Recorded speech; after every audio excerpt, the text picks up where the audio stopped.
Hello everyone and welcome back to Combat Mission Shock Force 2. And today we're in for something completely different. As most of you probably know if you're watching this, Combat Mission Shock Force 2 is out on Steam.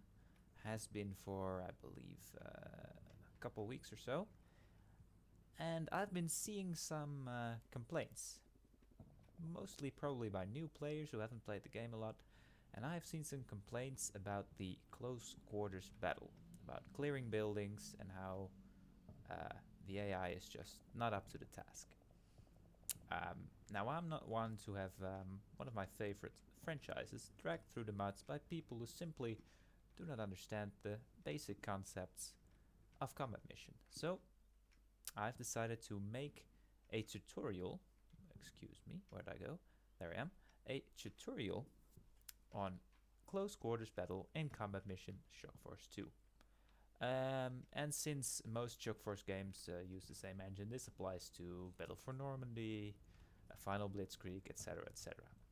And it's a fairly simple concept. So without further ado, let's get started. Now, one of the very important things here is that I've put the difficulty on scenario test so we can see all of the enemies and we can see all of our troops. That's to show you how this actually works. Our force, I've made a... Excuse me, there's a small preliminary bombardment. I'm sure it'll be over in a minute.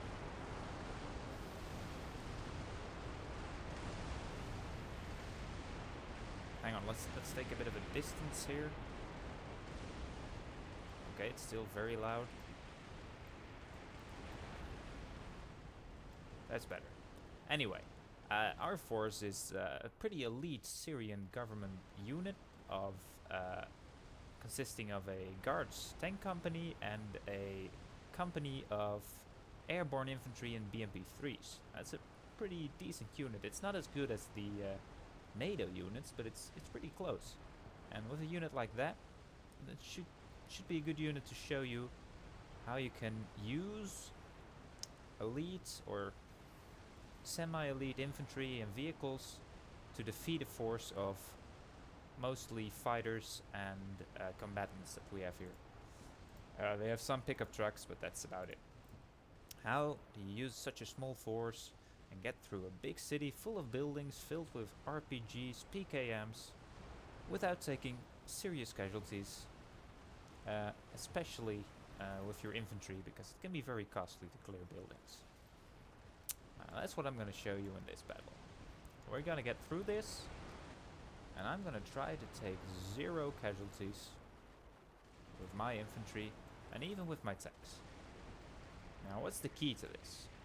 Well, what you want to do is you want to isolate pockets of enemy resistance. For instance, over here we have a mosque. Over here we have a couple of buildings. Excuse the noise, it's very loud. I'm sure the bombardment will be over soon.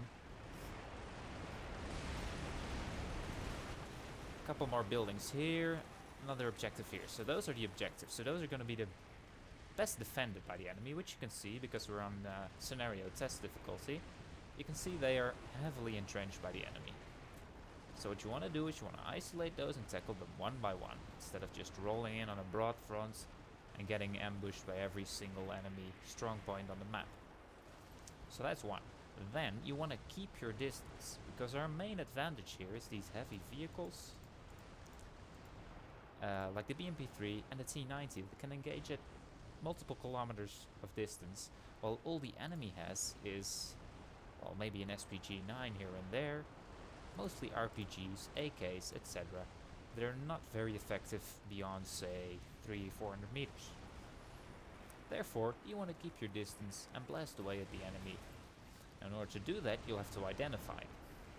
For that, you could use some infantry in a sacrificial way. If you send out a scout team and just fire at some buildings where you suspect the enemy to be with small arms, they're likely to fire back, at which point you know where they are. Maybe your scouts survive, maybe they don't. And you can blast away at the enemy. Right, so we're really going to town here. Don't worry, we'll be going in with the infantry soon. Anyway, where was I? Right, so use infantry scouts, not an entire squad, split them up into scout teams. I can do that if I get them out of the vehicle. Hold on.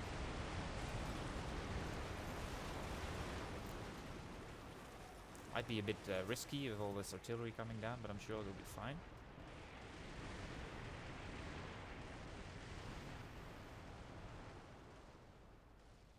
It's really loud down there.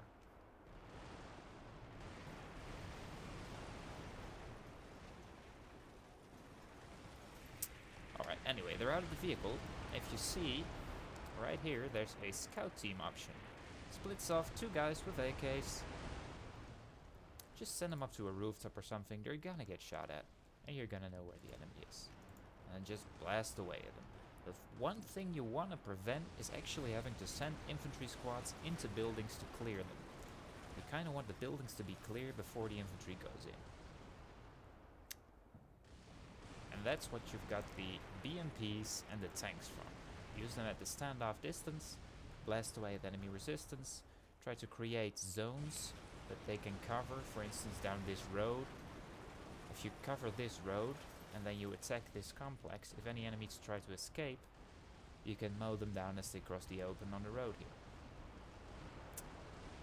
The same would be up here. If you tackle this complex first, you set up a fire support, and anyone who tries to escape through the fields gets cut down. That way, you won't be faced with an enemy that you've driven away from one position but is then entrenched into the next. Right, are there any more basics of CQB that I'd like to tackle here?